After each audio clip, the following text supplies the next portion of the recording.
I'm Spencer. And I'm Rosie.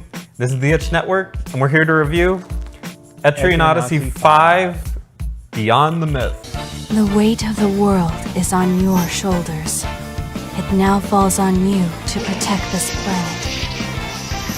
Etrian Odyssey 5, Beyond the Myth. If you're not familiar with the Etrian Odyssey series, it is a classic style first-person dungeon crawler. Yep. You don't see a lot of these today on consoles. You see them on PC. You've seen them on PC for a long time. Handhelds, they're actually, I think because of the Etrian Odyssey series, they became more prominent. Yeah, there's been a whole bunch of spin-offs and like people doing their own thing, their own twist to these kind of games. Like you have games like Demon Gaze now. Yeah. And Traveler something. Can't remember the name of that one.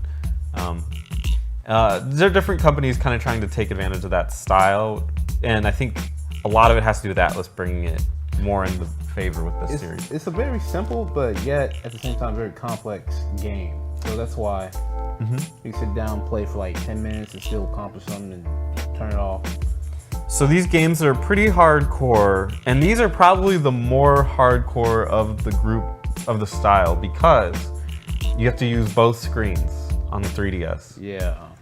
This is one point that turns people off, is that you have to draw your own maps as you progress through the dungeons. Yeah. So in this game, you're progressing up a tree called Yggdrasil, as always. Yeah. It's always using that. And as you progress through it, as you're moving forward, you're walking through each square. So each square, as you go through it, you have to then draw the outline of it. Draw the path. Any pathways, any obstacles in the way, things that interest that may actually happen during your travels, even camping sites and such. There's so much things that you have to draw out to be like, because you make your own map, so you need to make sure you have the notes out for yourself. Did this game have an auto map feature? It does, but the only thing it does is it just simply puts in the floor tiles for you, and like the outlines you hit like a wall that you can't go through, but it doesn't make like doors. Like if you go through a door, there's a blank spot between the areas, so you still have to draw out parts and take out parts from the they have tools in there that will allow you to put like, hey, door here, and you pull it right down. Or you find a treasure chest, you got to put a treasure chest and open up that you open here. Yeah. Or even traps. Mortals who dare climb the fabled Yggdrasil. Are you mere wanderers lost in the labyrinth? Or true adventurers in pursuit of its legends? The other side of it is that it is a very hardcore RPG as well. Yeah. So there's 10 classes. Right. I have them here. The botanist, the dragoon, the fencer, the harbinger, the Masaru. There you go. The necromancer, the pugilist, the rover, the shaman, and the warlock. Which ones did you go through using? I ended up using the shaman as my shaman healer, dragoon tank, rover range DPS, elemental DC. Warlock is a elemental DPS, and then I had a very big trife with the Masaru, because they were one of the features in this is that even though you get these 10 classes, they can actually go into a specialization, which actually gives them more diversity. You can actually have some of these, what you think is the typical healer or tank, actually be DPS and the other roles, varying roles. Yeah, it's interesting. It's the dragoon, right? Yeah, dragoon. The dragoon, you can either upgrade as a shield user primarily. I mean, either way it's going to do it, or as a cannon user. Right. And it can go one of two different ways. Right. So whereas you thought you were having a tank, you cannot technically make it a DPS class. Right. Which is very interesting. Yeah, and it's actually a pretty decent class.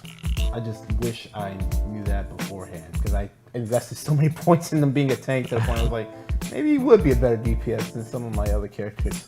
I like that you use the word invest, because this game, probably more so than most games, is an investment of time. Yeah. This game can take 100 hours. I'm 80 hours in. So you have to be patient. It requires a lot of patience. It requires you to be willing to sift through skill trees. Because in this game, there are actually 2 different skill trees. Well, in a way, 3 different skill trees. Yeah. You have the first skill tree is actually your race skills, because there's 4 different races. And those give you different benefits, usually that involve traversing through the terrain. Right. And the second 2 are based on your class. The first is your normal class, and the second is the specialization that you've chosen. So there's tons of customization options for each character. And that's actually one of my favorite parts about this game, because it actually, there's a reason why you want to pick different races, because some races have specializations that actually help out in the dungeon itself. So this game is actually a little bit more than just combat. You're exploring the world. Mm-hmm. So some things like, what are the race names?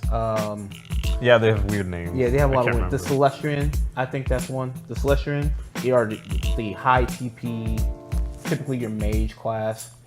And their ability is they have night vision. So sometimes you'll come across something, and then there's these special events that will happen where you're like, oh, you come across this hole, but thanks to this character's racial ability, you were able to traverse it with no problems whatsoever. So I was like, oh yeah, I was like, this is great that I actually have multiple, or one of each race in my team.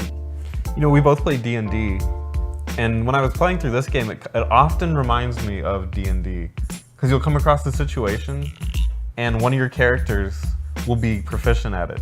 Right. Like you'll have upgraded strength so that you can lift heavy things. Right.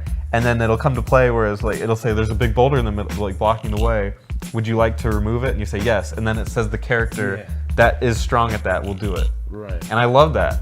And if you don't have it, then you're like, none of you can do this, and you have to move on. No, it's so great, because even times where like you can send up one of them, but they're not strong enough to do it, but they still fuck it up and still hurt themselves. Yeah. So, and what's cool about it is that you should, even though you can still fail these, you should always do them. Right. Because you get experience for it, and it's always like the penalties are very minimal, where the rewards are huge. Yeah. Like you could go to a campsite, and it's like, do you want to stay? It could be risky, and then you do. Full health, full mana. You're right. Full TP, which is huge in this game. And then it's like, while you're sleeping, enemy rolled up on you. The fight just breaks out right then and there. Yeah. And then sometimes, oh my god, that's what I love about this game. It's like, sometimes they'll hit you in the middle of the night, and then they'll be like, well, do you want to continue resting? I'm like, yeah. Yeah, I guess I'll just go back to sleep. And then it happens again and again and again. And it's just like showing you like, you say something more minuscule, but man, something can get bad where they just keep waving enemies at you. Yeah. You had enough? So we've kind of said the positives of the game. What do you think some of the negatives are?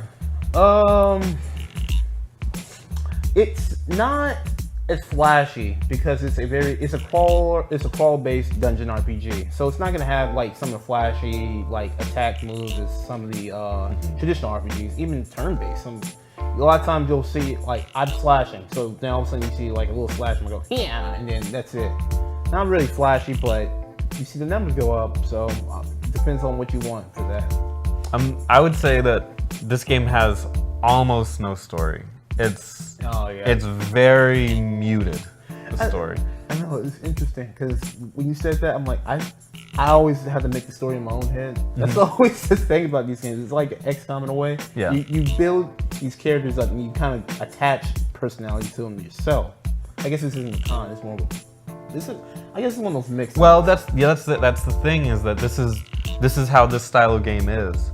So somebody that's looking for a Final Fantasy type experience, they're not going to get that from this game. It's true. You need to be cool with the fact that this is a stat grind. Yeah. And a long, deep one as well. So you have to love your characters, which might involve a little bit of quiet role-playing yourself to get that.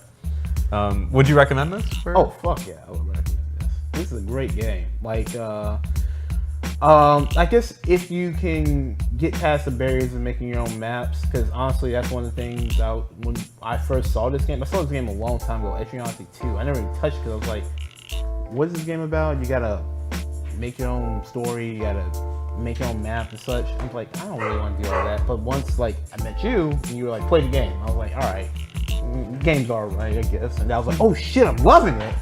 Yeah. And actually get over that barrier of making your own map. But I think it kind of. I think the game kind of has to be for the more hardcore audience. So I can't necessarily recommend it to everybody. I would definitely I wouldn't recommend it to everybody. I know a person that's played like the more classic style of games before, and once I've seen that, then I can go ahead and say, okay, I would really recommend this game because it's really great. But if you're a person that wants to play Final Fantasy 13, I can't recommend this game to them. They're like, I have to make my own maps and like do this and care about certain things and not care that there's no story. Like, I couldn't recommend it to them. I guess that's one thing, is that you have to have that sense of wonder and actually, because that's the one that actually, once I got over the hurdle of the maps, that actually became like one of the positives for me. Yeah. Oh no, it's amazing. Running away from like dangerous foes and such. So it's funny because it's so square based. Like you have those enemies that pop up and move like one square at a time, and it's just a math equation. Like it should be very simple, but at the same time, like I'm actually nervous, and like I'll be darting for the door, and I'm like forgetting to map it because I'm like into it, but it's just moving one square at a time. But I'm like so caught up in the moment, you know? I don't know. This game is a little bit more forgiving than the other versions, though, because if you do die, it offers you the ability to go back before you died. Yeah. So, well, there's that's the casual mode, right? Mm-hmm. And I think the hardcore mode doesn't give you that opportunity. And I think that's maybe the only difference. I want to say that is that hardcore, you don't get a chance, casual you do. Gotcha. All right. Etrian Odyssey 5, we both love it. What do you guys think? Put your comments down below. Thank you so much for watching. Bye.